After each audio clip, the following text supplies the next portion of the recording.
Bismillahirrahmanirrahim. Assalamualaikum warahmatullahi wabarakatuh. Selamat pagi dan salam sejahtera untuk kita semua. Om Swastiastu, Namo Buddhaya, salam kebajikan, salam rahayu. Teman-teman wartawan yang saya hormati, hari ini kita akan menyampaikan konferensi pers untuk pelaksanaan APBN kita, kinerja dan fakta hingga akhir Maret 2024. Tentu banyak sekali kejadian yang berkembang, terutama pada bulan April ini. Kita akan singgung untuk environment yang bergerak sangat cepat ini. Namun untuk data APBN kita akan lakukan terutama sampai dengan akhir Maret 2024. Sebelumnya saya ingin menyampaikan selamat Idul Fitri. Mohon maaf lahir batin bagi teman-teman media yang merayakan. Yang tidak merayakan juga tetap maaf lahir batin, tidak berarti tidak mohon maaf pada yang tidak merayakan. Baik, saya mulai ya.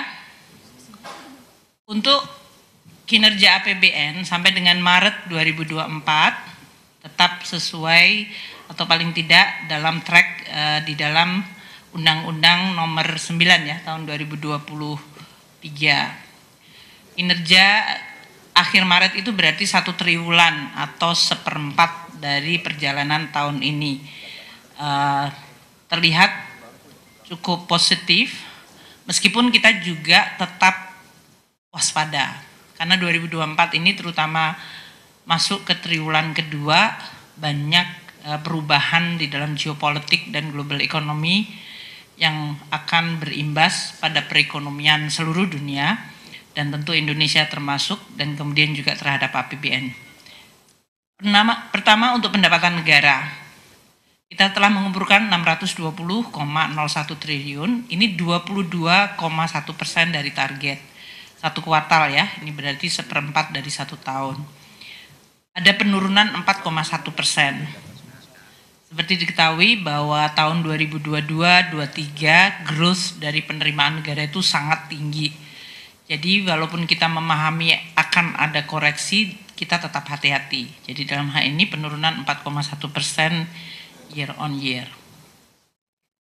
Kedua, dari sisi belanja 611,9 triliun atau dalam hal ini 18,4% dari pagu belanja tahun ini sudah dibelanjakan. Jadi kalau penerimaan negara kita mengumpulkan 22% dari target, belanja 18,4% dalam 1 kuartal ini. Dan kalau kita lihat belanja kuartal pertama ini, yaitu Januari sampai Maret, 18% kenaikan dibandingkan tahun sebelumnya.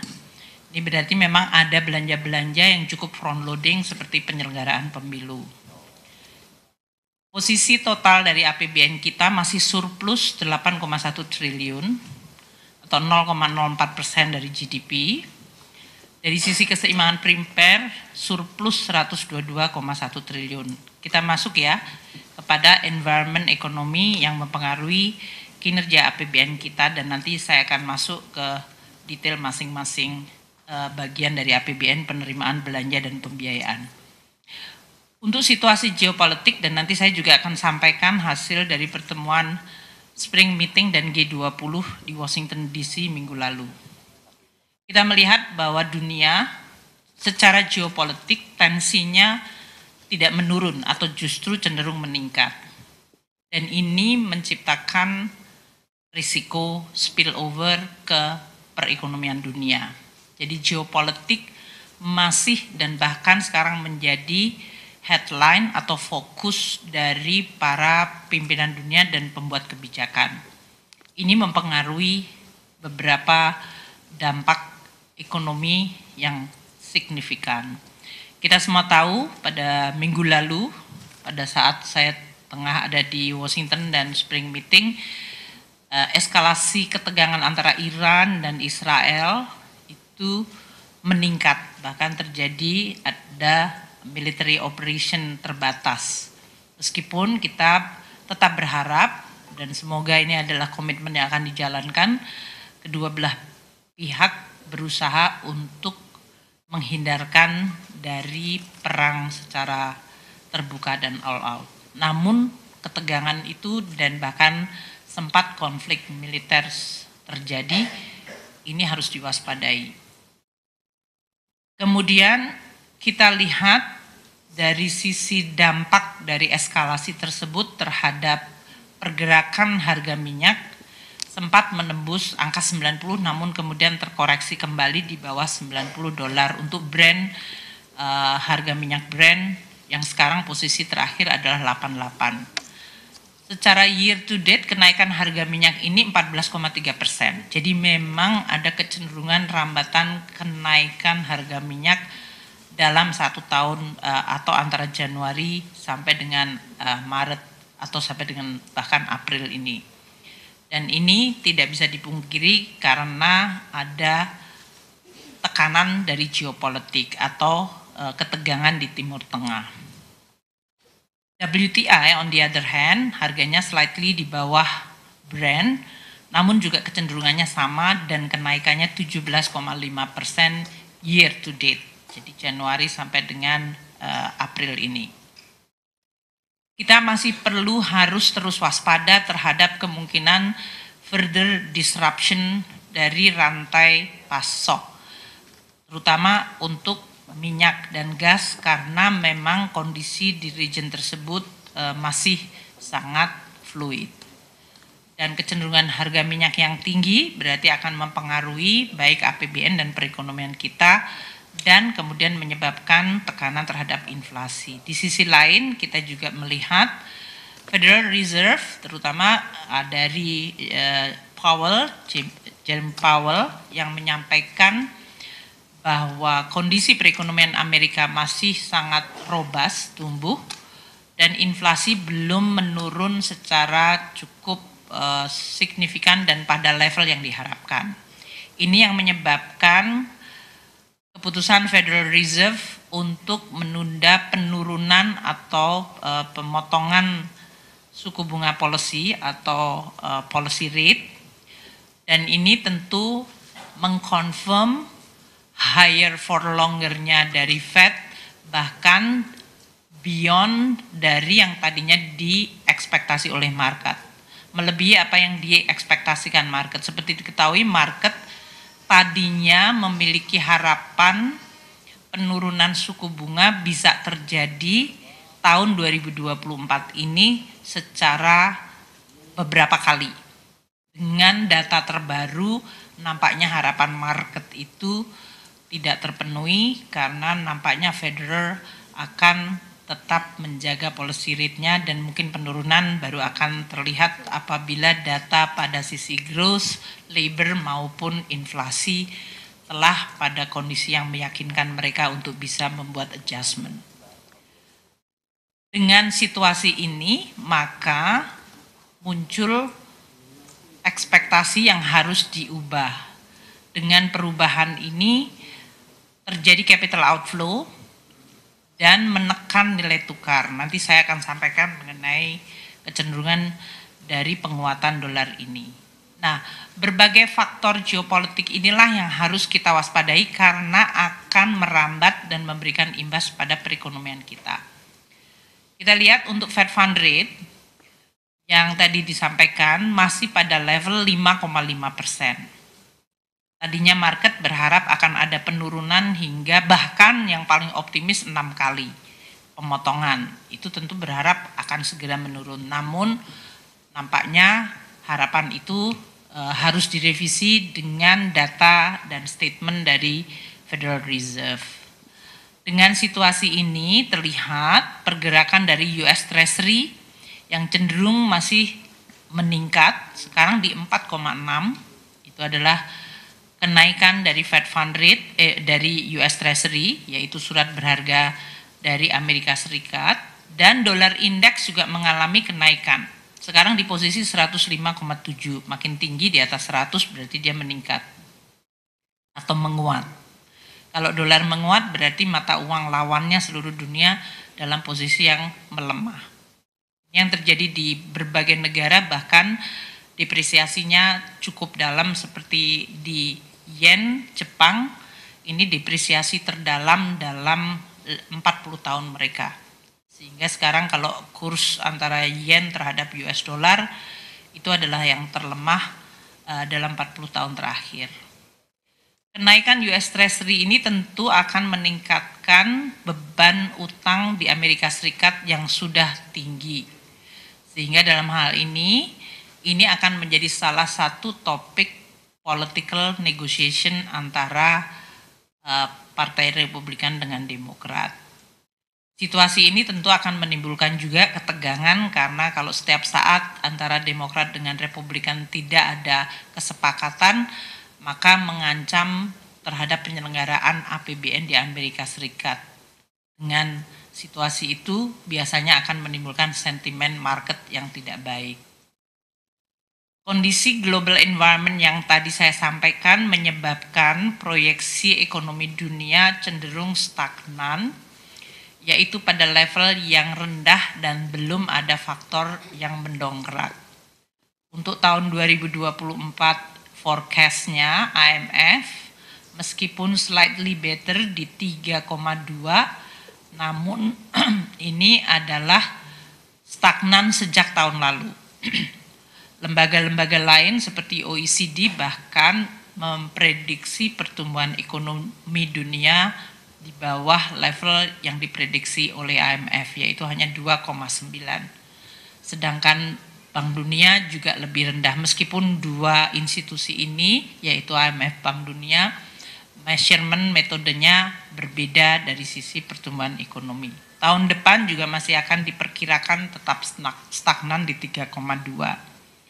Sementara inflasi di negara-negara maju meskipun sudah menurun secara average, tapi antar negara berbeda-beda. Dan seperti yang tadi saya sampaikan, Amerika Serikat masih relatif di atas target yang diharapkan. Kita lihat untuk negara berkembang, inflasi masih cukup tinggi di 6,2 untuk forecast tahun depan. Tahun ini masih di 8,3. Dan untuk inflasi dunia masih on average di 5,9 tahun ini. Jadi kalau kita lihat level inflasinya di 2024, meskipun di negara maju terjadi penurunan dan ini kontribusinya terutama di Eropa dan to some extent di Jepang, namun di Amerika Serikat masih belum menurun sesuai dengan ekspektasi. Dan inflasi dunia maupun di negara berkembang masih relatif tinggi. Dengan inflasi tinggi dan pertumbuhan dunia yang relatif stagnan growth levelnya, kita lihat komposisi antar negara maju dalam hal ini hanya sedikit meningkat dibanding tahun lalu, tapi hanya tumbuh 1,8. Amerika Serikat menurut WIO hanya 1,9. Untuk tahun depan, tahun ini 2,7. Dan kita lihat Indonesia growth-nya tahun ini diprediksi oleh IMF 5,0, tidak ada perubahan dari prediksi yang dibuat pada bulan Januari lalu. Dan untuk tahun 2025 IMF memprediksi Indonesia di 5,1%. Nah, situasi global yang cenderung melemah dan tekanan-tekanan yang bertubi-tubi baik dari geopolitik, harga komoditas, inflasi, suku bunga tentu akan mempengaruhi kinerja perekonomian seluruh dunia, terutama untuk manufaktur. Masih mayoritas 52,2% negara-negara yang disurvei memiliki PMI manufaktur dalam situasi yang negatif, artinya contracted, di bawah 50. Sementara hanya 47,8 yang ekspansif atau di atas 50. Indonesia sekali lagi masih pada situasi ekspansi. Pada levelnya pun Indonesia cukup baik.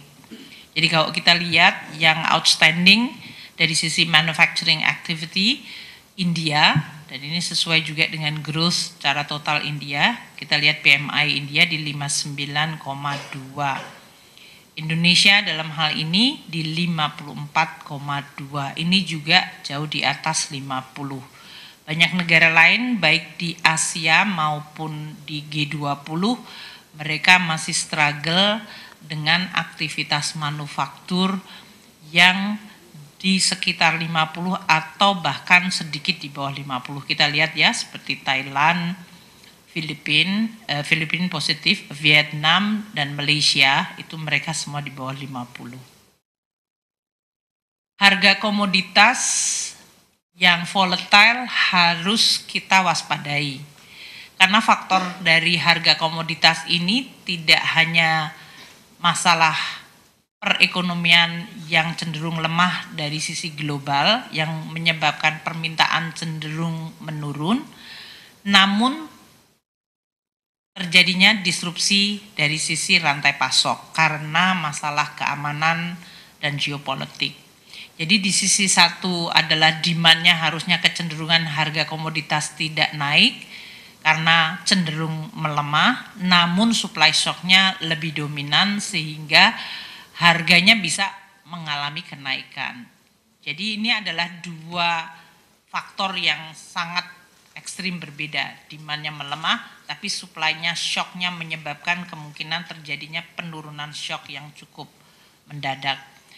Secara kecenderungan, harga komoditas mengalami koreksi karena kalau kita lihat sejak tahun 2022 hingga 2023 harga komoditas itu melonjak tinggi. Kita lihat seperti Brent dulu sempat menyentuh di atas 120 dolar oil ya ini ya. Itu kalau kita lihat angkanya di 2022 itu sangat tinggi, pernah menyentuh di atas 120 dolar. Dan sekarang ada di level 88. Koreksi meskipun kalau kita lihat dari sejak Januari sampai sekarang naik 14%, tapi kalau dilihat dari tahun 2022 dia menurun. CPO tahun 2022 pernah menyentuh hampir 1.800, 1.600. Sekarang ada di 850. Year to date-nya naik dari Januari ke April naik 6%. Namun kalau dari tahun 22 yang dulu sangat tinggi itu turun. Natural gas juga sama. Year to date-nya turun 34%. Dan ini adalah penurunan dibandingkan tahun 2022. Batu bara yang juga merupakan komoditas penting di Indonesia, year to date-nya turun 11,9% atau hampir 12%. Dibandingkan tahun 2022 hingga 2023 yang harga batu bara mencapai 400, sekarang di 129, ini penurunan yang sangat signifikan. Dan ini terlihat nanti di dalam kinerja dari perusahaan-perusahaan pertambangan, terutama batu bara, yang kemudian dampaknya pada penerimaan pajak dari perusahaan-perusahaan tersebut. Kondisi ini juga mempengaruhi neraca perdagangan kita. Kita masih surplus dari sisi trade account, ekspor minus import untuk merchandise. Namun surplusnya mulai menurun atau mengalami penurunan. Kalau kita lihat tahun lalu Januari-Maret 2023 surplus dari neraca perdagangan itu mencapai 12,1 billion US dollar. Untuk Januari-Maret tahun ini surplus namun levelnya 7,31 billion. Penurunannya 4,8 billion. Ini cukup besar.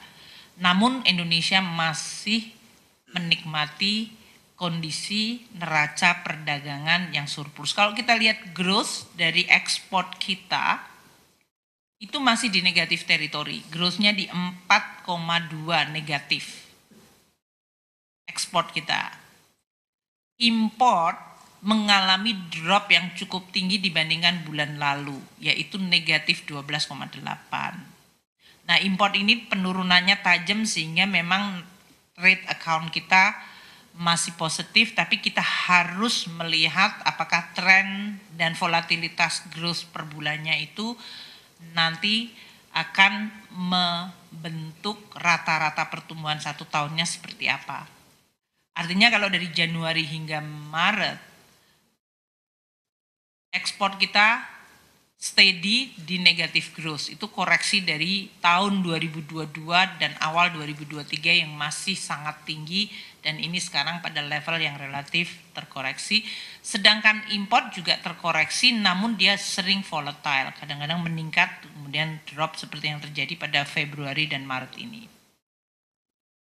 Jadi dari sisi faktor eksternal, neraca pembayaran dan neraca perdagangan kita harus mewaspadai dan terus memonitor secara detail perkembangan dari neraca pembayaran dan neraca perdagangan. Karena ini mempengaruhi kinerja ekonomi kita dan juga terhadap penerimaan dan APBN kita.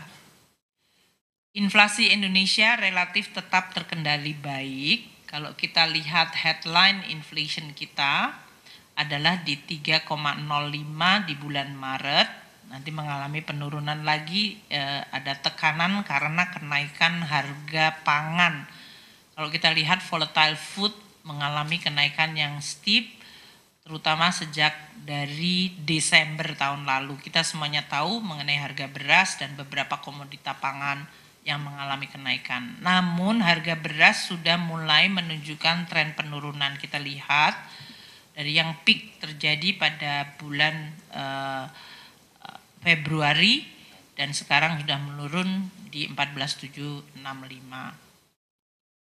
Tekanan yang tadi higher for longer dari Amerika Serikat juga mempengaruhi kinerja dari surat berharga negara serta pasar modal dan arus modal seperti yang saya sampaikan, terutama arus modal jangka pendek. Kita lihat yang paling sebelah kanan, yang orange adalah surat berharga negara kita mengalami capital outflow. Dan ini menyebabkan harga dari SBSN kita juga mengalami koreksi kenaikan yieldnya. Kalau kita lihat dengan capital outflow di surat berharga dan untuk bulan April ini surat berharga dan capital market karena 2 minggu terakhir ini terjadi cukup tadi perubahan akibat statement dan juga posisi dari Federal Reserve yang menggambarkan bahwa mereka akan cenderung mempertahankan suku bunga. Ini tentu mempengaruhi dari mulai harga saham, nilai tukar, dan surat berharga negara dari sisi yield kita. US Treasury yang tadi mengalami kenaikan dengan statement penurunan policy rate tidak terjadi secara cepat, juga mempengaruhi yield dari Indonesia surat berharga kita. Dalam hal ini sekarang sudah di 7,05. Yield dari US Treasury 10 tahun 4,64, yield dari Indonesia bonds yang lokal di 7,05. Fed Fund Rate Anda lihat yang kuning masih di 5,5. Penurunan dari nilai tukar kita itu terjadi juga di semua nilai tukar dari berbagai negara. Ini karena dolar indeks mengalami penguatan di 4,5, yaitu yang biru, artinya lawannya semua mata uang yang lain kemudian mengalami koreksi melemah. Indonesia dalam hal ini nilai tukarnya year to date di 5,37 depresiasinya. Negara-negara seperti sekitar kita dan di emerging country G20 kira-kira dalam situasi yang mirip, ada yang lebih parah, tentu tergantung dari fondasi dan kondisi ekonomi masing-masing. Thai baht mengalami lebih dalam, koreksinya di 8,56%, Korean won di 6,31%, Turki dalam hal ini mengalami 10,4%. Brazil dekat dengan kita di 5,06. Terus kita lihat Vietnam 4,7, South Africa 4,7, Filipina di 3,9. Jadi pergerakan nilai tukar ini dirasakan dan itu juga dibahas di dalam pembahasan spring meeting kemarin. Kecenderungan terjadinya capital outflow, koreksi terhadap nilai tukar, harga saham dan yield dari surat berharga menjadi fokus dari pembahasan Menteri Keuangan dan Gubernur Bank Sentral di G20 maupun pada pertemuan IMF minggu lalu. Tentu masing-masing negara harus mulai melakukan adjustment dengan dinamika market yang cukup tinggi ini. Semuanya cenderung makin hati-hati, semuanya kemudian cenderung untuk memitigasi risiko dari pergerakan global tersebut. Nah, Indonesia ekonominya alhamdulillah baik. Tadi PMI-nya kita cukup tinggi, aktivitas manufaktur tidak mengalami perubahan atau bahkan masih diekspansif. Indeks kepercayaan konsumen kita juga masih stabil di 123,8 karena tadi inflasi walaupun tadi volatile food naik tapi headline-nya masih terjaga di 3%.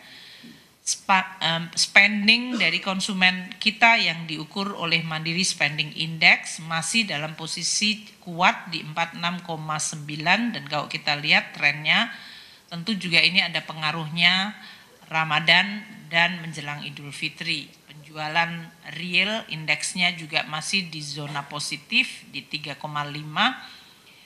Tadi PMI 54,2, konsumsi listrik kita untuk bisnis juga masih positif, growth-nya di 7,5%.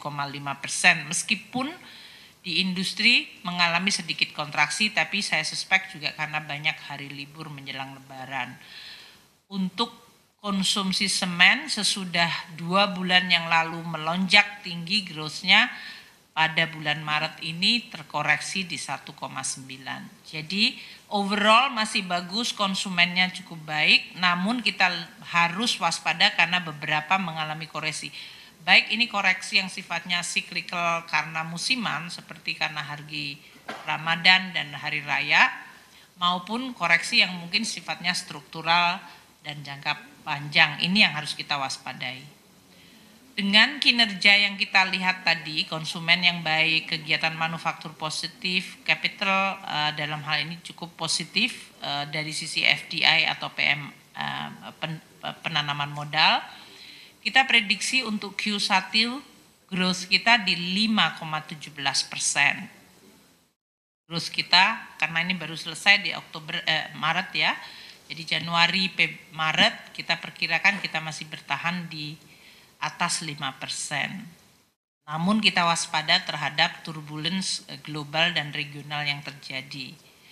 Proyeksi dari Q1 berbagai lembaga kita lihat cukup bervariasi. Bloomberg, BCA itu di 5,0 dan 5,1. Goldman Sachs memprediksi slightly di bawah 5. Moody's di 4,7. Nomura lebih upbeat di 5,3 dan kita di 5,17. Untuk secara keseluruhan 1 tahun berbagai lembaga tadi sebutkan IMF prediksi tahun ini kita di 5,0, World Bank di 4,9, OECD 5,1, Bloomberg konsensus di 5,0. Jadi ini masih 3 kuartal ke depan yang harus kita lihat. Tahun depan relatif steady meskipun kita lihat variasinya tidak terlalu besar.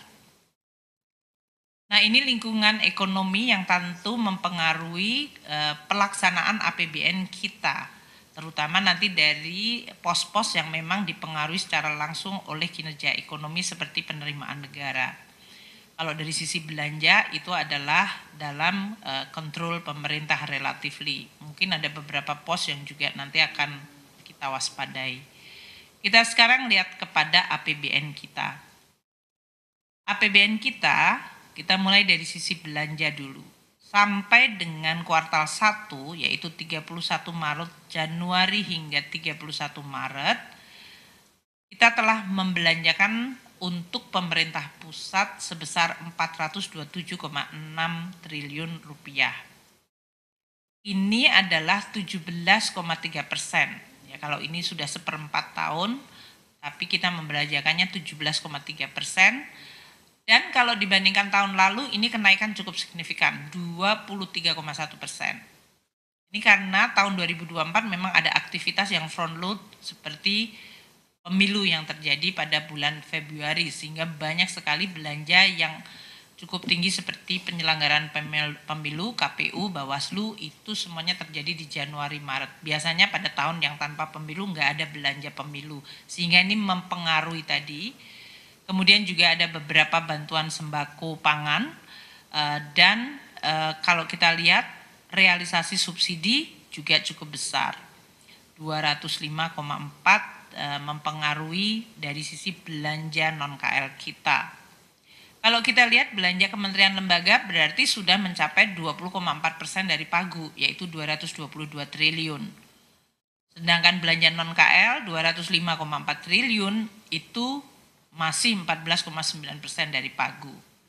Tapi faktornya berbeda. Kalau belanja KL itu didominasi oleh kementerian yang tadi menyelenggarakan pemilu, sedangkan belanja non-KL didominasi oleh belanja subsidi.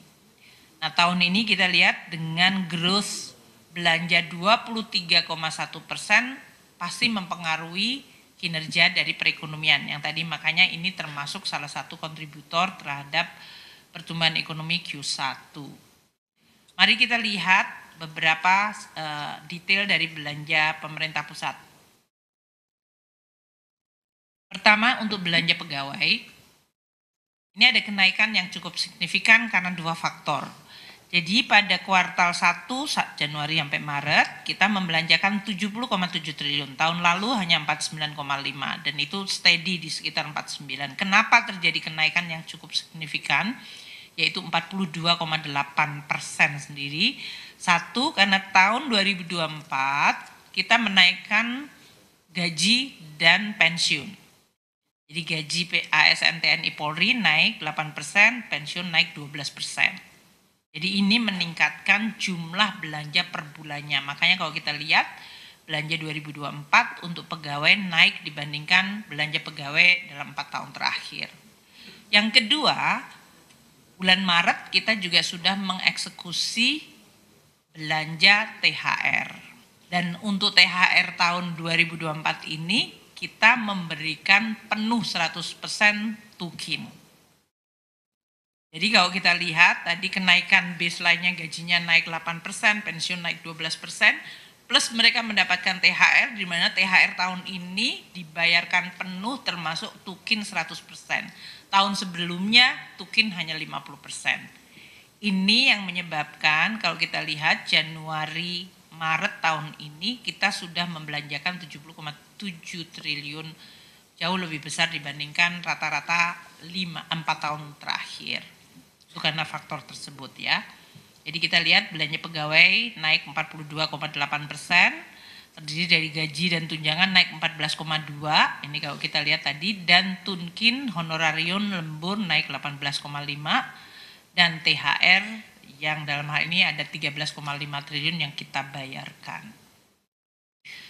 Untuk belanja barang, dan ini adalah mayoritas biasanya untuk operasional banyak kementerian lembaga, juga terjadi kenaikan 80,6 triliun.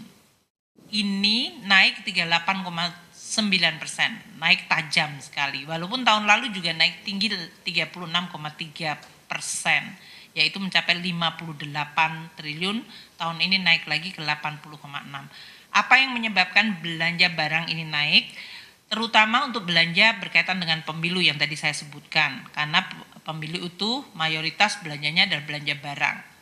Untuk pembayaran honorarium, pemungutan, penghitungan suara, pengadaan barang jasa untuk logistik pemilu itu mencapai 18,2 triliun sendiri. Untuk Polri juga untuk pengamanan dari pemilu. Kementerian Agama pembayaran BOS, peningkatan mutu relevansi pendidikan, Kemenhan 6,5 triliun untuk pengelolaan barang milik negara untuk matra darat, laut, dan udara secara terintegratif, dan Bawaslu 4,5 triliun sendiri untuk pembayaran berbagai honorarium ad hoc dan penyelenggaraan pemilu serta pengawasan pemilu. Jadi terlihat untuk pemilu sendiri adalah lebih dari 22,7 triliun, lebih dari seperempatnya dari total belanja Januari hingga Maret. Dan yang lain juga related pemilu. Belanja KL yang lain dalam bentuk modal juga terjadi kenaikan yang cukup impresif, yaitu 17,8%. Tahun lalu juga naik cukup tinggi di 25,3%. Jadi belanja modal mencapai 27,6 triliun. Ini karena belanja modal tuh eksekusi dari jalan, irigasi, dan jaringan mencapai 8,8 triliun. Untuk peralatan dan mesin 14,7, ini terutama untuk Polri, Kemenhan, Kejaksaan. Dan untuk gedung dan bangunan baru yang dibangun ada 2,9 triliun, terutama di Kementerian Kesehatan. Anda lihat banyak sekali membangun rumah sakit di daerah dan juga PUPR untuk perumahan dan pemukiman. Untuk belanja bansos yang mencapai 43,3 triliun, ada kenaikan dari tahun lalu yang base-nya rendah, yaitu 35,9 triliun. Yang waktu itu saya sudah sampaikan di Mahkamah Konstitusi. Tahun 2023 itu eksekusi Bansos Januari hingga Maret memang rendah karena waktu itu Kemensos sedang melakukan adjustment terhadap data untuk DTKS. Sehingga eksekusinya dan termasuk juga modalitas antara transfer ke Himbara maupun ke POS, PT POS. Sehingga memang waktu itu eksekusinya agak tertunda melewati Januari Maret. Tahun 2024 kembali kemudian dilakukan secara reguler tanpa ada masalah dengan DTKS maupun modalitas untuk transfer apakah melalui bank maupun melalui PT POS, sehingga eksekusinya bisa Januari Maret. Jadi kalau kita lihat Kemensos 20,4 triliun untuk PKH dan sembako. Ini adalah program yang memang sudah ada di dalam Undang-Undang APBN.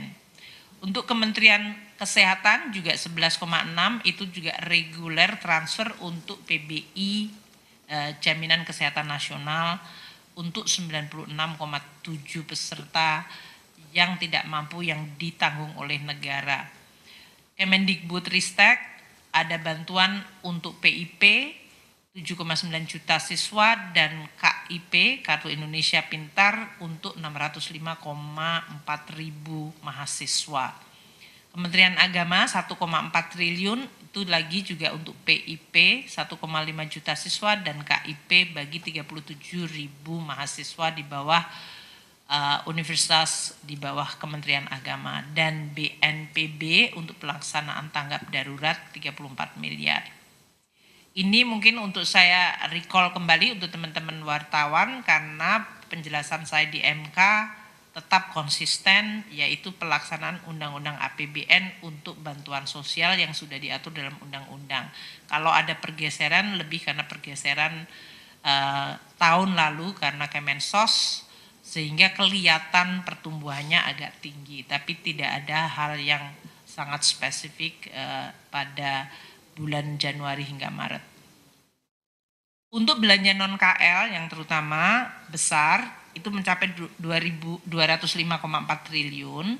Kita tadi lihat pensiun mengalami kenaikan, karena tadi dua faktor. Pensiun adalah naik 12% di tahun 2024, plus THR kita bayarkan penuh untuk pensiun di bulan Maret, sehingga kelihatan belanja untuk manfaat pensiun jadi naik 45,4%, mencapai 56,6, terdiri dari yang reguler Taspen Asabri, dalam hal ini Taspen mendapatkan atau melalui Taspen 39,7 triliun yang dibayarkan kepada pensiunan yang ada di bawah Taspen, dan Asabri 5,6 triliun untuk pensiunan TNI Polri. Kemudian THR kita bayarkan 11,3 triliun untuk para pensiunan pegawai negeri maupun TNI Polri. Ini yang menjelaskan tadi kenaikan yang cukup besar dibandingkan 4 tahun terakhir. Untuk subsidi kita lihat, ini tentu karena belum selesai ya. Subsidi di sini kelihatannya menurun 19,8. Pembayaran untuk berbagai subsidi biasanya melalui auditing first. Jadi makanya kita lihat untuk Januari sampai Maret itu adalah pembayaran reguler yang kita berikan, namun nanti karena ada pergerakan harga minyak, nilai tukar, tagihan akan berjalan dan akan terjadi pada bulan-bulan ke depan sesudah terjadinya audit. Januari sampai dengan Maret realisasi subsidi 30,1 triliun. Itu turun 19,8%. Tidak berarti nanti pada akhir tahun akan menurun terus. Seperti saya sampaikan, proses untuk auditing dan adjustment baru akan mulai dihitung pada beberapa bulan ke depan. Kalau kita lihat yang besar adalah kenaikan untuk penyaluran KUR. Ini mencapai kenaikan 79,2. Seperti diketahui, kredit usaha rakyat tahun lalu agak mengalami stagnasi pada Januari hingga April. Karena kredit usaha rakyat waktu itu melalui proses adjustment dulu. Ada adjustment policy untuk graduasi dan juga permintaan untuk berbagai bank melakukan pelaksanaan yang lebih disiplin. Sehingga kita mengharapkan lebih banyak jumlah penerima kredit yang baru dibandingkan yang mendapatkan beberapa kali. Ini yang kemudian menyebabkan kredit usaha rakyat tahun lalu, Januari-April, agak mengalami hambatan. Sehingga kalau dilihat tahun ini naik ke 54,3 triliun, itu tentu karena base-nya tahun lalu yang memang lebih rendah. Debitur KUR dalam hal ini jumlah orangnya meningkat 937 dan itu cukup baik karena memang kita berharap akan lebih banyak dan lebih merata. Jadi naiknya 88,6%. Untuk subsidi LPG, listrik kenaikannya tidak cukup besar dan untuk BBM bahkan masih mengalami penurunan. Namun tadi saya sampaikan ini masih nanti subject to pelaksanaan pada kuartal-kuartal ke depan yang mungkin harus kita waspadai karena tadi kenaikan harga minyak dan juga adanya perubahan kurs. Untuk belanja tematik, belanja kesehatan kita 31 triliun. Ini hampir sama dengan tahun sebelumnya sehingga kenaikannya hanya 4,3% dan belanjanya cukup konsisten seperti untuk PBI, untuk Badan POM dan BKKBN. Untuk yang BKKBN itu fokusnya kepada keluarga yang memiliki bayi yang terutama mengalami stunting dan kemudian beberapa kenaikan belanja untuk pelayanan kesehatan dari TNI dan Polri yang mencapai 1,8. Untuk PBI itu sudah rutin dan Badan POM untuk pemeriksaan sampel obat. Untuk transfer ke daerah 7,2 triliun belanja kesehatan ini terutama untuk operasional dari puskesmas dan untuk berbagai pelayanan primer. Jadi ini melalui dana alokasi umum yang di-earmark untuk bidang kesehatan dan melalui DAK non-fisik, yaitu dalam bentuk biaya operasi kesehatan. Belanja ketahanan pangan yang merupakan juga prioritas bagi program pemerintah mengalami kenaikan yang sangat besar. Tahun 2024 telah terbelanjakan Januari-Maret 10,6, yaitu hampir 2 kali lipat dibandingkan tahun sebelumnya yang Januari-Maret hanya 5,5 triliun. Terutama didominasi untuk PUPR 3,3 triliun itu untuk berbagai infrastruktur di bidang ketahanan pangan seperti melanjutkan atau menyelesaikan pembangunan bendungan dan rehabilitasi jaringan irigasi. Kemudian Kementerian Pertanian 1,2 triliun untuk pembelian alat-alat dan mesin pertanian. KKP 1 triliun untuk bantuan benih dan pelatihan masyarakat. Serta Bappenas 400 miliar untuk stabilisasi pasokan dan harga pangan. Sedangkan untuk program lain 1,1 miliar itu dilakukan dalam bentuk program resi gudang dan subsidi bunga penyelenggaraan cadangan pangan pemerintah. Dalam ketahanan pangan juga ada transfer ke daerah sebesar 4,6 triliun terutama melalui dana desa sebesar 4,6 triliun dari aktivitas di desa yang berbasiskan pada pertanian, perkebunan, peternakan, dan budidaya. Untuk anggaran tematik pendidikan mencapai 133,7 triliun. Ini jumlahnya sangat signifikan. Karena kita semua tahu bahwa anggaran pendidikan 20% dari belanja kita. Ini naik 12,3% dibandingkan tahun lalu yang 119,1 triliun itu juga sudah naik sangat tinggi mendekati 30% dibandingkan tahun 2022. Apa saja yang dilakukan untuk belanja 133,7 satu untuk Kemendikbud itu adalah untuk PIP, KIP, dan tundangan profesi guru non-PNS mencapai 6,9 ribu. Kementerian Agama juga untuk gaji pengajar, PIP, KIP, dan biaya operasi sekolah di bawah Kementerian Agama. Ada 80,9 triliun yang sangat besar anggaran pendidikan ditransfer melalui daerah dalam bentuk DAU earmark pendidikan. Ini terutama untuk meningkatkan kualitas layanan dasar di daerah. Kita juga dalam DAU ini, TKD ini ada bantuan operasi sekolah, BOS itu masuk DAU non fisik, dan bantuan operasional untuk PAUD. Jadi ada 43,7 juta anak-anak kita yang sekolah di SD maupun yang PAUD 6,2 juta yang mendapatkan manfaat langsung dengan adanya transfer APBN melalui pemerintah daerah sehingga sekolah bisa terlaksana. Untuk dana abadi juga telah dicairkan 15 triliun dana abadi pendidikan pada kuartal pertama ini. Di bidang infrastruktur telah terbelanjakan 44,7 triliun. Ini 5,3% naik dibandingkan tahun sebelumnya yang 42,4. Kalau kita lihat untuk belanja infrastruktur cukup stabil dari tahun ke tahun pada level antara 40 hingga 50 triliun. Ini karena mayoritas didominasi untuk belanja modal, terutama untuk PUPR, yaitu jalan raya, bendungan, irigasi, dan air bersih. Perhubungan untuk rel kereta api, pelabuhan laut, dan pemeliharaan dari BTS untuk Kominfo dan data center serta satelit. Untuk Kementerian Agama, belanja terdiri dari gedung pendidikan, sarana prasarana dari madrasah dan asrama haji. Sedangkan untuk Polri, Hankam itu adalah pembangunan sarana prasarana untuk ketahanan keamanan Polri Hankam di IKN. Untuk TKD ada 11,4 triliun dalam bentuk dana bagi hasil dan DAU yang di-earmark untuk infrastruktur daerah.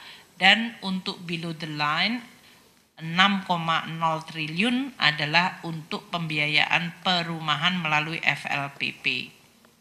Jadi itu belanja-belanja yang sifatnya adalah pembangunan fisik infra baik melalui kementerian lembaga, daerah maupun melalui pembiayaan FLPP yang dieksekusi melalui below the line. Nah, untuk beberapa anggaran tematik yang saya konsisten menyampaikan kepada masyarakat. Penyelenggaraan pemilu 2024, ya, anggaran pemilu total dari 2022 hingga 2024 itu 71,3 triliun. Tahun 2024 ini 38,3 triliun dan sudah terbelanjakan 26 triliun. Artinya hampir 70%, 67,9% sudah terbelanjakan karena memang pemilu ya pada bulan Februari ini dia mengharuskan belanja yang ada di depan atau front loading. Itu dari mulai KPU Bawaslu yang paling besar 23,8 triliun dan KL-KL lain yang terkait dan mendukung penyelenggaraan pemilu dari mulai TVRI, RRI, PAN-RB, TNI, Polri, BPKP dan yang lain-lain yang semuanya mendukung penyelenggaraan pemilu berdasarkan fungsi dari kementerian lembaga masing-masing. Jadi untuk pemilu ini karena sudah selesai kita harapkan ya memang nanti pertanggungjawaban dari belanjanya mulai akan disusun. Untuk anggaran pembangunan IKN yang selama ini juga menjadi perhatian masyarakat dari tahun 2022 hingga 2024 itu dialokasikan anggaran 72,1 triliun. Kalau tahun 2022 hanya 5,5 triliun terrealisir, 2023 27 triliun, tahun ini alokasi anggarannya adalah mendekati 40 triliun, 39,6 triliun. Namun pelaksanaan hingga 1 April atau akhir Maret baru 4,3 triliun dari 39,6 triliun. Ini artinya baru 11% atau 10,9%. Terutama untuk klaster infra yang cukup besar dan diakselerasi nih dalam hal ini 2,3 triliun, realisasi fisiknya 13,5%. Ini pembangunan gedung di istana, di kawasan istana negara, kawasan dari gedung-gedung Kemenko dan kementerian lain, serta gedung untuk otoritas IKN sendiri.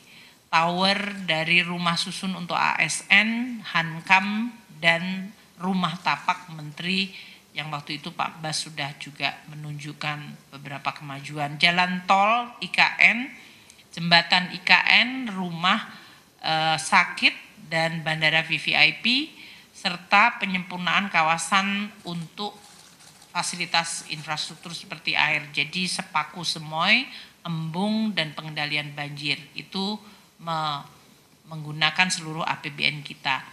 Untuk belanja non-infra ada 2 triliun dari mulai berbagai kegiatan perencanaan, koordinasi, promosi, laporan dan rekomendasi, kegiatan pemetaan, pemantauan, dukungan pengamanan dan operasi dari otoritas IKN sendiri. Jadi dalam hal ini telah terbelanjakan 2 triliun atau 65% dari pagu yang sebesar 3,1.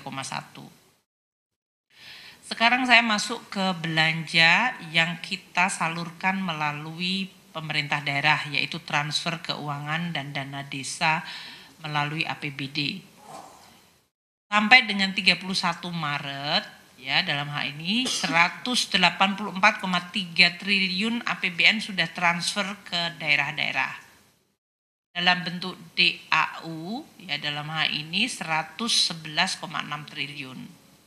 Ini naik 7,1% dari tahun lalu yang 104,2. Untuk DAK non fisik 31,2 hampir sama atau hanya turun 0,2% dari tahun lalu yang 31,3 triliun. Sedangkan dana otsus belum ada realisasinya sampai dengan Maret. DBH kita 24,1 triliun naik 8,4% dari tahun lalu. Dana desa naik cukup tinggi 16,9 triliun atau naik 12,7% dibandingkan tahun lalu yang 13 triliun. Dana istimewa 0,2 ini triliun atau naik 28,5. Untuk DAK fisik ya hampir relatif belum.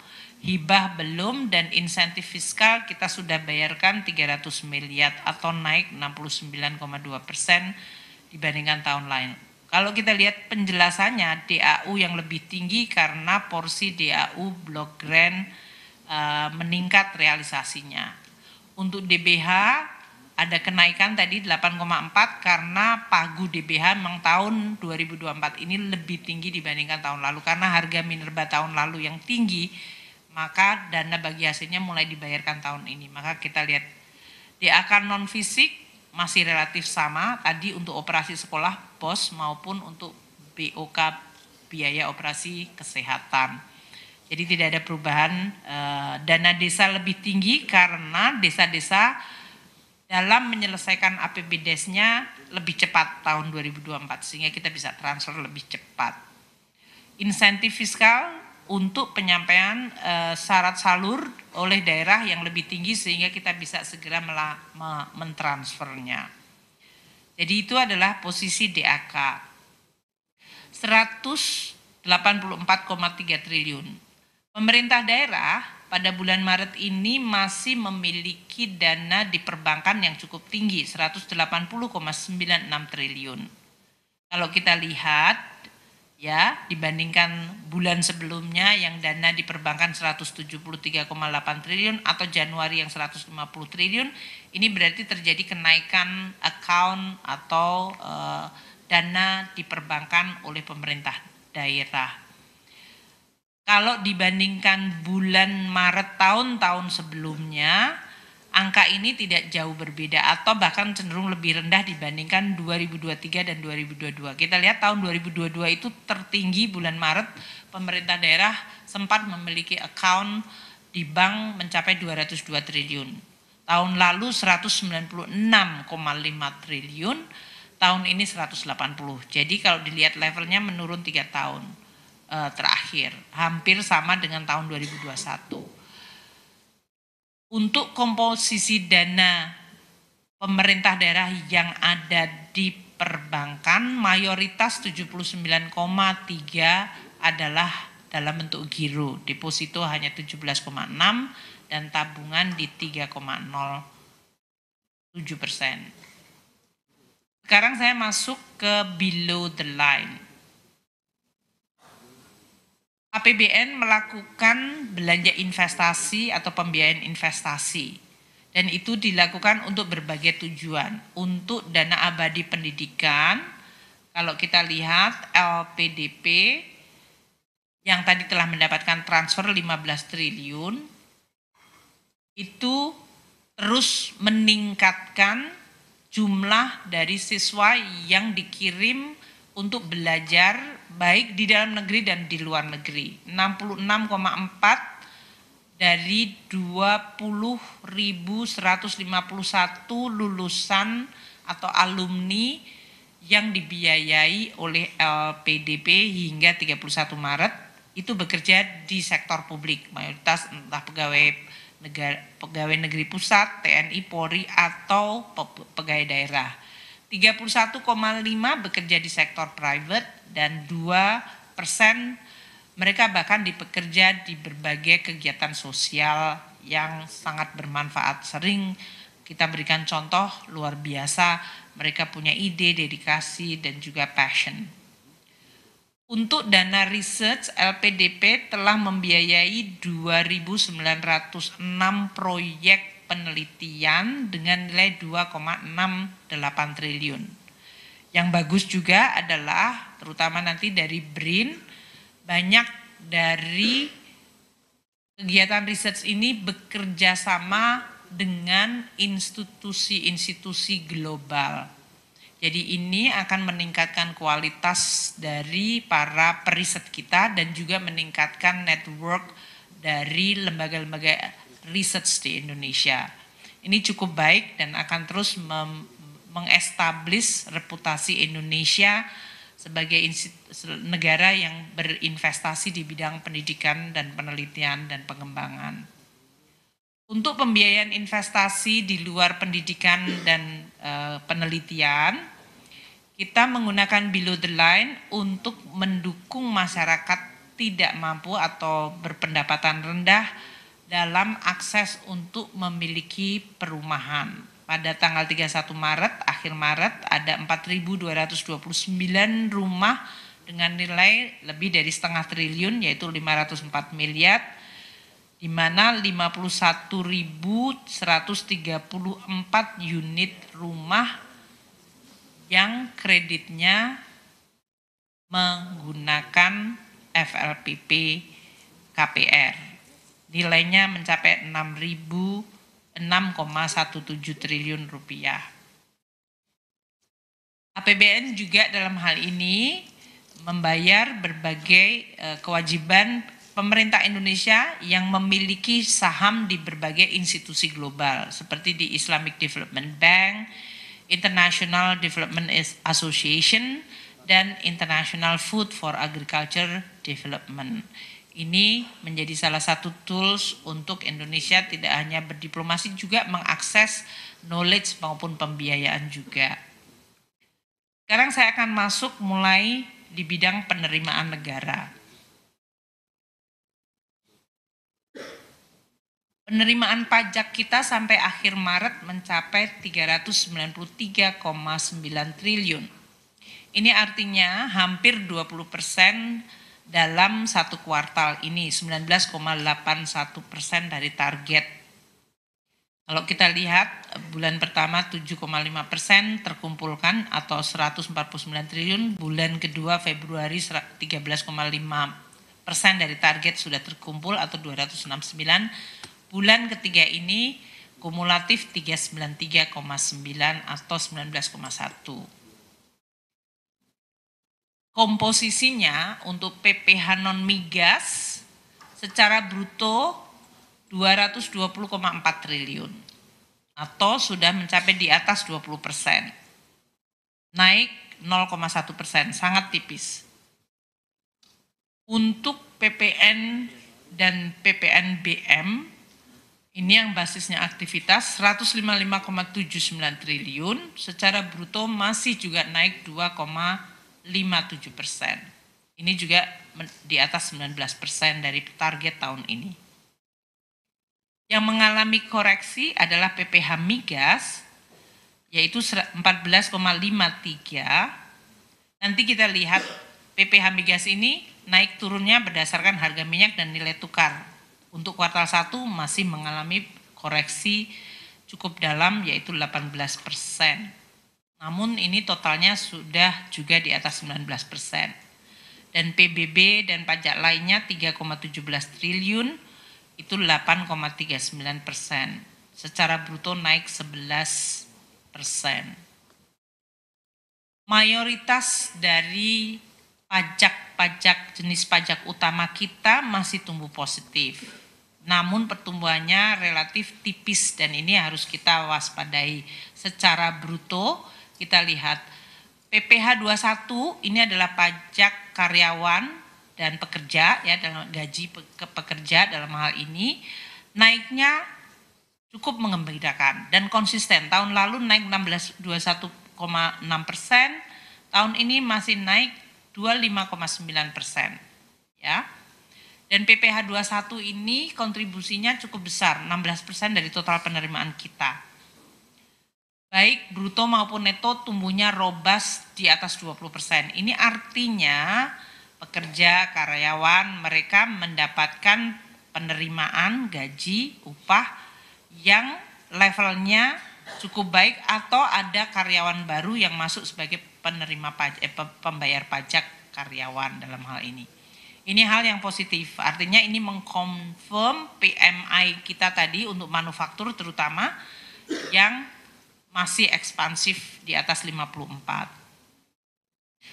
Untuk PPH final yang juga mengalami pertumbuhan kuat, yaitu tumbuh 9,3% secara bruto dan secara neto 13,1. Ini karena PPH dari bunga deposito dan jasa konstruksi. Ini juga hal yang positif. Di satu situ jasa konstruksi mengalami kenaikan, berarti aktivitas konstruksi mulai menggeliat.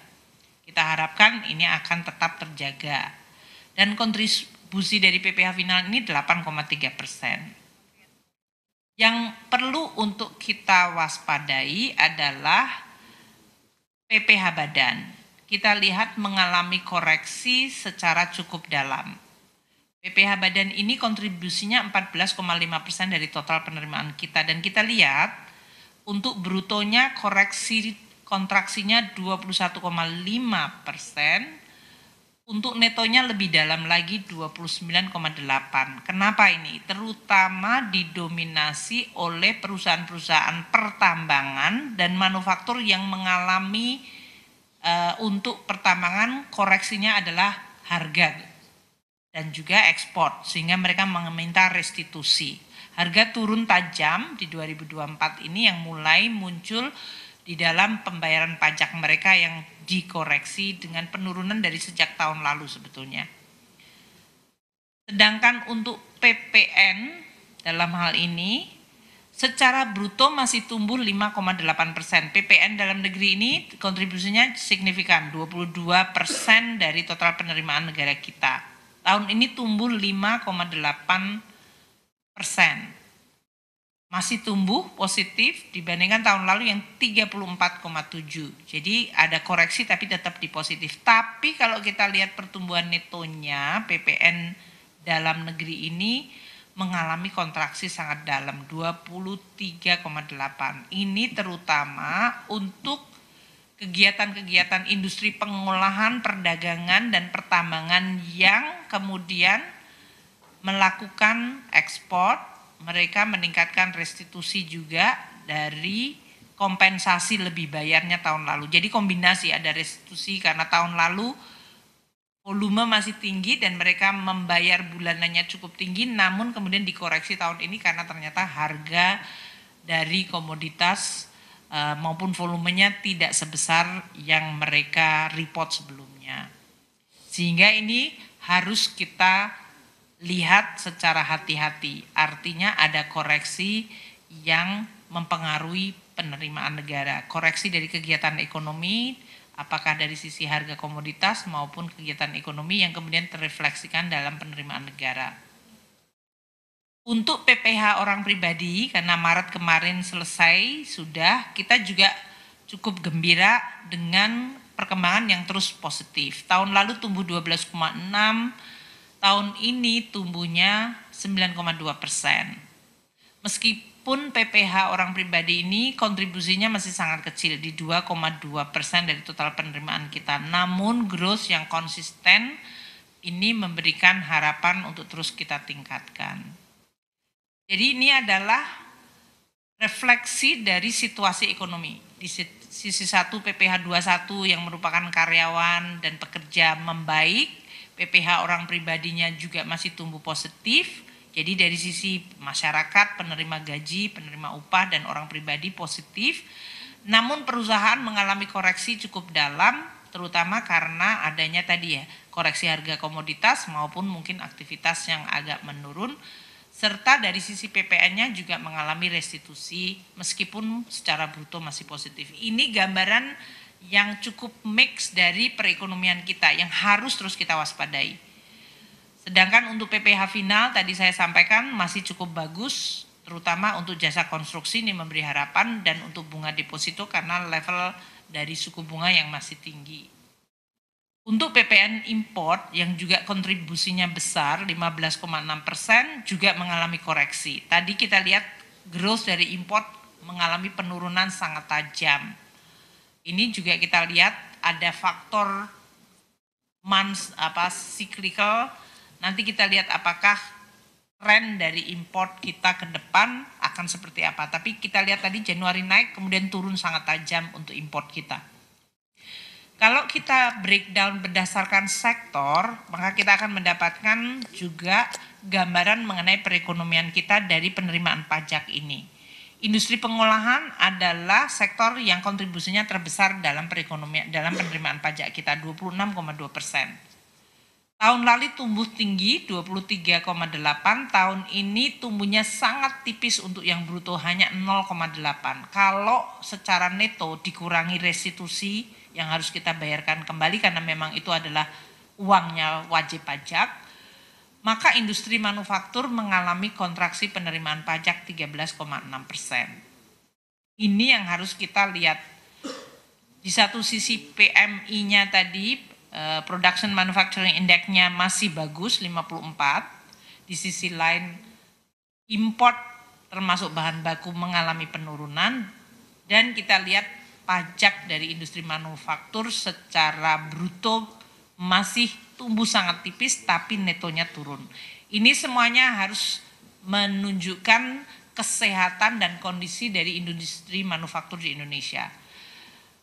Sektor kedua yang cukup besar dan dominan adalah perdagangan. 24,39% dari penerimaan pajak kita dari perdagangan. Ini kalau kita lihat dari pertumbuhan brutonya juga masih positif double digit 11,3%. Tahun lalu 15,9. Jadi ini bagus.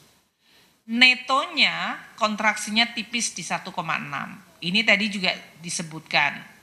Adanya tadi restitusi karena lebih bayar dan mereka melakukan juga berbagai koreksi. Kalau kita lihat sektor ketiga kontribusi terbesar adalah jasa keuangan dan asuransi, dan ini yang masih sangat sehat. Karena tadi disebutkan untuk PPH finalnya maupun dari PPH yang berasal dari deposito. Untuk jasa keuangan asuransi yang kontribusinya 13,2% dari total penerimaan negara, pertumbuhannya masih di 14,9% untuk yang bruto, netonya di 13,9%. Jadi mereka masih positif double digit kuat di atas 10%. Tahun lalu pertumbuhannya lebih tinggi lagi di 30%, namun tahun ini masih bertahan di double digit di atas 10. Ini hal yang bagus di sektor ini. Untuk konstruksi real estate tadi kan kelihatan jasa konstruksi juga meningkat dan kelihatan aktivitas konstruksi dan real estate juga mulai menggeliat. Ini memberikan harapan. Karena kita juga memberi insentif fiskal untuk perumahan seperti yang kita luncurkan, untuk PPN-nya diberikan bantuan biaya administrasi dan juga PPN bukan? PPN DTP. Jadi memang ini menimbulkan demand yang cukup bagus dan terlihat konstruksi dan real estate menyumbangkan pajak, meskipun kita sudah memberikan insentif untuk PPN DTP dari pembelian rumah di bawah 1 miliar ya, 2 miliar dalam hal ini, namun secara overall konstruksi dan real estate mengalami positif growth dari sisi revenue lebih kuat dari tahun lalu. Tahun lalu secara bruto tumbuh 6%, tahun ini 15,3%. Secara neto juga masih tumbuh, yaitu di 7,9%. Jadi ini hal yang bagus, kita memberi insentif, sektornya bergerak, dan penerimaan pajak totalnya lebih tinggi. Untuk pertambangan ini yang paling mengalami koreksi sangat dalam ups and down-nya. Tahun lalu sebelumnya 72,3 karena harga komoditas masih tinggi, kemudian turun secara drastis di kuartal terakhir dan kita lihat terus menurun di tahun 2024 sehingga penerimaan dari pertambangan ini pajaknya turun 39,4%. Bahkan kalau secara neto turunnya sangat dalam, 58,2%. Hampir 60% growth dari penerimaan pertambangan kita kontraktif. Untuk sektor transport pergudangan masih positif. Ini menggambarkan kegiatan internal domestik kita itu cukup menderu dan cukup terus stabil. Tumbuhnya 9,6% secara bruto, sesudah tahun lalu tumbuh 39,6 dan secara neto di 4,7.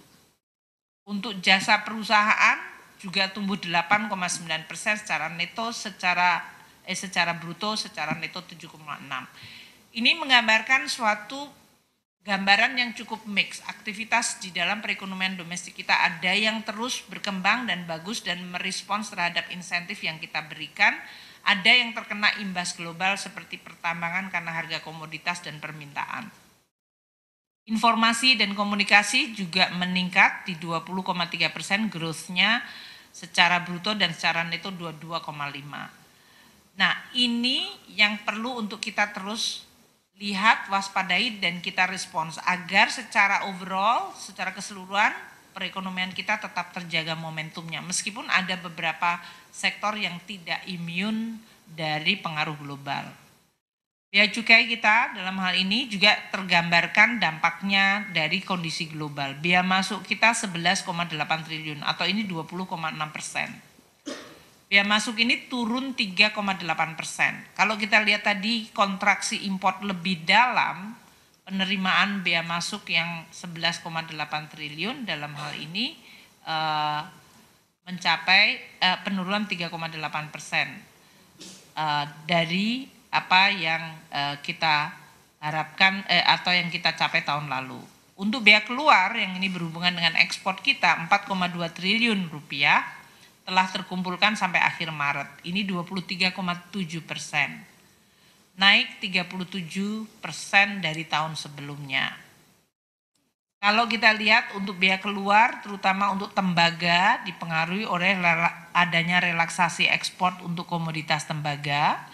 Dan untuk produk sawit kita mengalami penurunan karena tadi harga sawit masih di bawah yaitu sebesar 787 per metrik ton. Untuk volume sawit juga mengalami penurunan 13,7.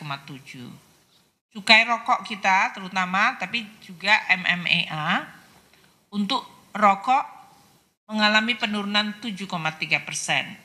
Ini karena produksi November-Desember menurun sebesar 1,7 dan kebijakan pengendalian konsumsi rokok.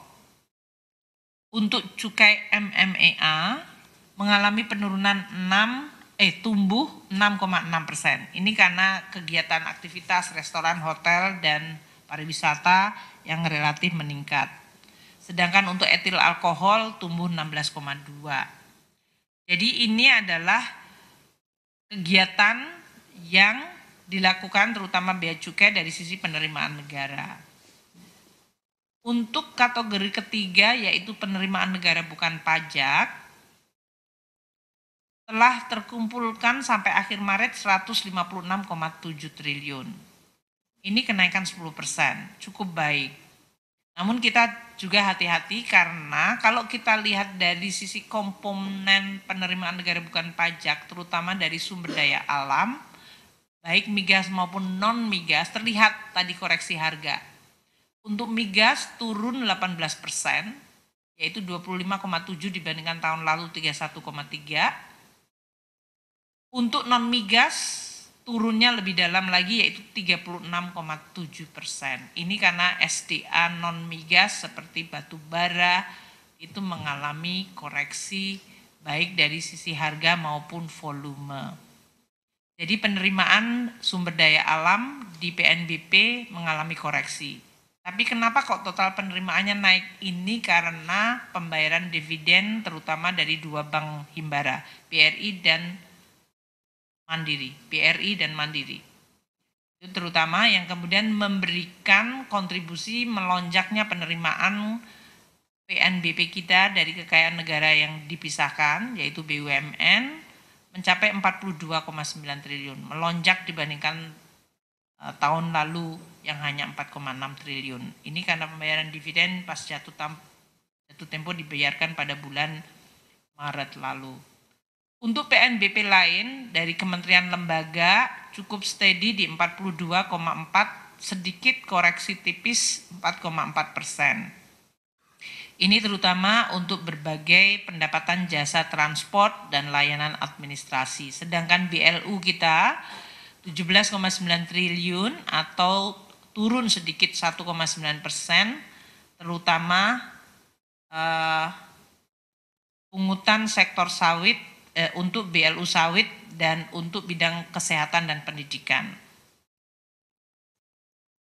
Sekarang saya akan masuk ke below the line, yaitu pembiayaan. Walaupun tadi APBN kita masih surplus, namun untuk pengelolaan pembiayaan itu dilakukan 1 tahun. Jadi termasuk issuance dari surat berharga negara kita itu adalah berdasarkan strategi 1 tahun. Kita lihat untuk pembiayaan realisir 104,7 triliun. Ini nilainya jauh lebih rendah dari tahun lalu atau turun drastis 53,6% dibanding pembiayaan utang tahun lalu yang mencapai 225,4. Jadi dalam hal ini kita memang cukup hati-hati dari penerbitan SBN tahun ini 104 triliun ini turun 52,2% dari tahun sebelumnya sebesar 217. Sedangkan dari sisi pinjaman neto yaitu 600 miliar turun sangat besar 91,9% dari tahun lalu yang mencapai 7,8. Kita memahami bahwa situasi di pasar keuangan dan pasar surat berharga bonds market domestik maupun global itu saling mempengaruhi dan situasi global sangat dinamis. Oleh karena itu, di dalam strategi pembiayaan kita akan tetap mengelola secara prudent, hati-hati, dan kita melakukan strategi yang cukup pragmatis dan opportunistic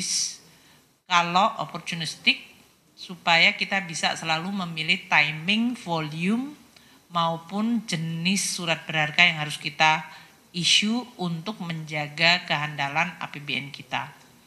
Ini adalah waktu-waktu yang cukup dinamis karena perubahan dari tadi nilai tukar, suku bunga, yield, dan juga guncangan yang berasal dari terutama negara-negara maju seperti Amerika dan Eropa yang harus kita perhatikan, termasuk Jepang dalam hal ini. Ini 3 faktor yang harus kita lihat. Sebenarnya kita lihat 4 selalu zona yang kita perhatikan. Amerika, Eropa, Jepang, dan Timur Tengah. 4 hal ini yang akan juga menentukan terutama untuk instrumen global kita. Untuk instrumen dalam negeri kita akan lihat antara retail maupun yang institusional. Ini semuanya akan terus kita waspadai dan akan menentukan arah dari pembiayaan kita. Defisit kita tadi karena masih dalam positif, namun ke depan 3 kuartal ke depan kita harus melihat secara hati-hati. Coba kita lihat dari asumsi makro yang muncul. Kita telah lihat untuk pertumbuhan ekonomi tadi belum, tapi Q1 kita perkirakan tumbuhnya di 5,17. Jadi masih cukup dekat dengan asumsi makro. Untuk inflasi, tapi itu proyeksi kita nanti BPS akan menyampaikan angka Q1 berdasarkan statistik. Inflasi dalam hal ini momentumnya 0,52 untuk year on year 3%, sehingga growth-nya di 2,8 untuk tahun ini asumsi 2,8 masih relatif ada di sekitar itu. Yang kita lihat bergerak cukup signifikan adalah nilai tukar. End of period mencapai 16.280. Year to date rata-rata dari Januari hingga akhir Maret itu di 15.711. Dua ukuran ini lebih tinggi dari asumsi kita yang 15.000. Jadi ini deviasi yang cukup besar, hampir 700 rupiah atau bahkan 1.200 rupiah dibandingkan end of period, tentu akan menentukan berbagai faktor di dalam APBN kita. Depresiasi mencapai 4,83%. Untuk SBN kita, APBN mengasumsikan 6,7, sedangkan kinerja yang real end of period sudah di atas 7, yaitu 7,06. Year to date-nya masih di bawah, yaitu 6,64, karena awal tahun masih relatif stabil bawah. Ini juga harus menjadi salah satu faktor untuk menentukan arah dari financing policy atau kebijakan pembiayaan kita. Kita juga lihat harga minyak 82 di dalam APBN kita, dolar per barel, year to date-nya masih tidak berbeda atau bahkan di 80,3, namun end of period sudah merambat di atas. Ini karena kejadian yang ada di Middle East akhir-akhir ini, pada 2 minggu terakhir. Ini sudah mulai mengangkat rata-rata harga minyak kita. Dan ini harus kita lihat secara hati-hati.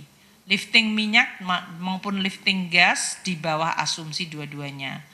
Dan ini mempengaruhi volume penerimaan kita. Dengan situasi ini kalau kita lihat postur APBN hingga akhir Maret adalah sebagai berikut. Penerimaan negara, pendapatan negara kita mencapai 620 triliun atau 22,1% dari target tahun ini sudah dikumpulkan sampai kuartal 1.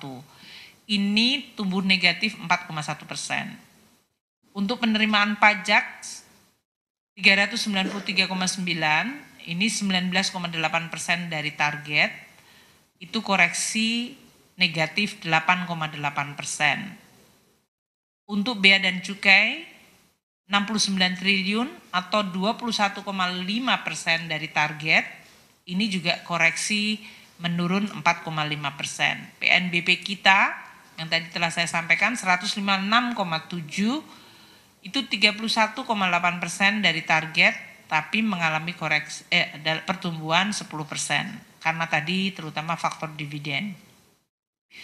Belanja negara kita cukup tumbuh tinggi, yaitu 611,9 triliun atau 18,4%, tumbuh 18% dari tahun sebelumnya. Ini terutama front loading belanja karena pemilu yang cukup besar tadi, yaitu belanja KL mencapai 222 atau sudah seperempat 20,4% dari total pagu, ini naik melonjak 33,1, terutama tadi penyelenggaraan pemilu. Untuk belanja non KL dalam hal ini 205,4 atau 14,9% dari total anggaran, tumbuh 13,9. Transfer ke daerah 184,3 triliun atau 21,5% dari total transfer kita, ini tumbuh 7,6. Dengan situasi itu, keseimbangan primer kita masih surplus 122,1. Ini surplus, namun kalau dibandingkan tahun lalu surplusnya sudah menurun, karena tahun lalu bulan Maret surplus keseimbangan primer di 228,3 triliun. Berarti surplusnya menurun 46,5%. Untuk total postur masih surplus 8,1 triliun. Dalam hal ini, kalau di total APBN diperkirakan akan 522 triliun. Dibandingkan tahun lalu yang 128 triliun surplus, ini juga penurunan surplus yang cukup tajam, yaitu di 93,7. Jadi kalau kita lihat APBN kita masih surplus di 0,04% dari GDP. APBN total tahun 2024 didesain untuk defisitnya 2,29% defisit atau 522,8 triliun. Dari sisi pembiayaan kita sudah realisir 84 triliun atau dalam hal ini turun drastis 59% dari pembiayaan tahun lalu yang sebesar 205 posisi akhir Maret. Itu adalah situasi APBN kita yang menggambarkan tadi berbagai kombinasi dan dinamika dari ekonomi domestik kita sendiri yang cukup resilient di berbagai faktor. Namun kita juga lihat beberapa aktivitas yang sangat dipengaruhi oleh global dan itu terlihat di dalam perkembangan. Saya ingin tutup dengan memberikan hasil dari pertemuan IMF, World Bank, dan G20 yang saya hadiri pada minggu lalu.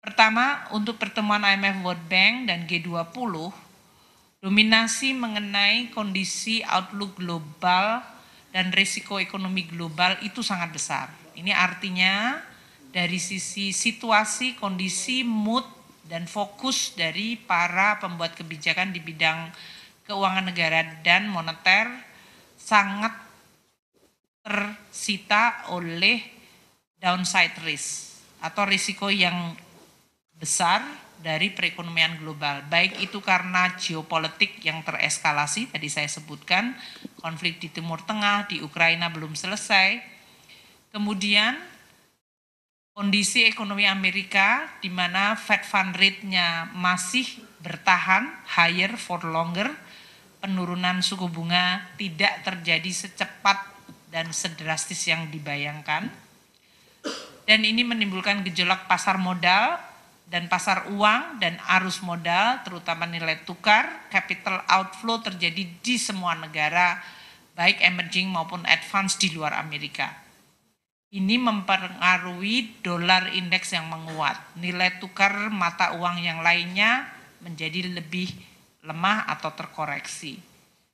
Sehingga suku bunga lebih tinggi dan capital outflow dan nilai tukar menjadi fokus pembahasan yang sangat besar. Banyak negara, di banyak G20 maupun emerging country maupun developing country, situasi APBN mereka tidak baik. Karena mereka defisitnya sudah sangat tinggi, rasio utangnya sangat tinggi akibat pandemi dan berbagai kebijakan mereka. Sehingga situasi dengan nilai tukar yang terkoreksi dalam plus suku bunga tinggi di banyak negara, termasuk negara-negara emerging di G20 ini sangat memberatkan fiskal mereka. Cost of borrowing mereka meningkat. Ini yang tentu menjadi tema yang menyerap perhatian terbesar dari Menteri-Menteri Keuangan dan Gubernur Bank Sentral. Kita juga aktif Indonesia berperan untuk memberikan pandangan terutama dengan reform yang terjadi di lembaga multilateral seperti Bank Dunia dan IMF. Kita terus menyuarakan agar reformasi di multilateral institusi ini harus bisa menjawab tantangan kini dan ke depan. Entah itu tantangan di bidang climate change, kemudian lingkungan, environment, geopolitik yang menyebabkan dampak tadi, dan juga adanya kondisi dari negara-negara emerging dan negara-negara berkembang yang tertekan oleh cost of borrowing tinggi. Kebutuhan untuk melakukan berbagai adjustment menjadi sesuatu yang perlu untuk direspons oleh lembaga itu. Oleh karena itu di dalam reform ini fokusnya adalah capacity to finance atau to lend dari lembaga-lembaga itu untuk terutama negara yang mengalami dampak negatif dan membutuhkan pembiayaan. Di dalam G20, terutama untuk isu climate change dan penguatan dari reformasi MDB ini, Indonesia memberikan banyak sekali sumbangan pemikiran dan pengalaman kita, dan kita cukup dimintakan peranan dan pandangannya di berbagai forum yang sangat prestisius. Untuk climate change, kita juga mengupdate mengenai pelaksanaan Just Energy Transition Partnership. Ini karena Indonesia bersama dengan South Africa dan berbagai negara lain seperti Vietnam memiliki program JETP dan menjadi fokus perhatian. Juga transisi energi di Indonesia yang perlu untuk kita kelola dengan baik karena implikasi dari sisi pembiayaan negara cukup besar dan signifikan, namun itu penting. Langkah Indonesia untuk membentuk berbagai policy maupun kerangka kebijakan seperti carbon market itu juga terus menjadi perhatian dunia. Dan kita tentu terus harus berpikir keras dan bertindak cerdas di dalam rangka untuk menjaga kepentingan Indonesia, namun pada saat yang sama berkontribusi terhadap persoalan global seperti climate change ini. Untuk G20 Roadmap, Better, Bigger, dan More Effective MDBs yang seperti diprioritaskan oleh Brasil presidensinya, kita mendukung dan memberikan kontribusi positif. Saya tutup bahwa kesimpulannya, global risk dan global tension memberikan pengaruh negatif kepada perekonomian global dan keuangan global. Dan ini harus kita waspadai, baik dalam bentuk harga komoditas, suku bunga, maupun dari sisi nilai tukar dan capital flow.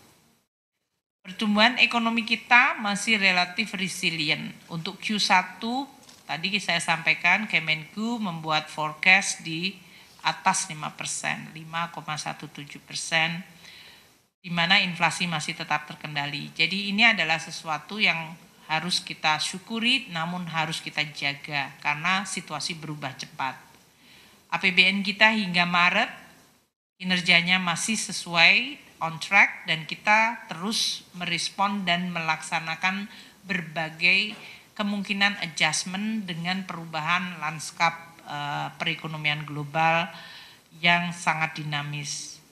APBN sama seperti pada tahun-tahun sebelumnya di mana shock terjadi dari berbagai faktor akan terus menjadi shock absorber, di mana APBN diandalkan untuk melindungi masyarakat, menjaga stabilitas dan kinerja ekonomi, namun pada saat yang sama APBN harus terus dijaga sustainability dan kesehatannya.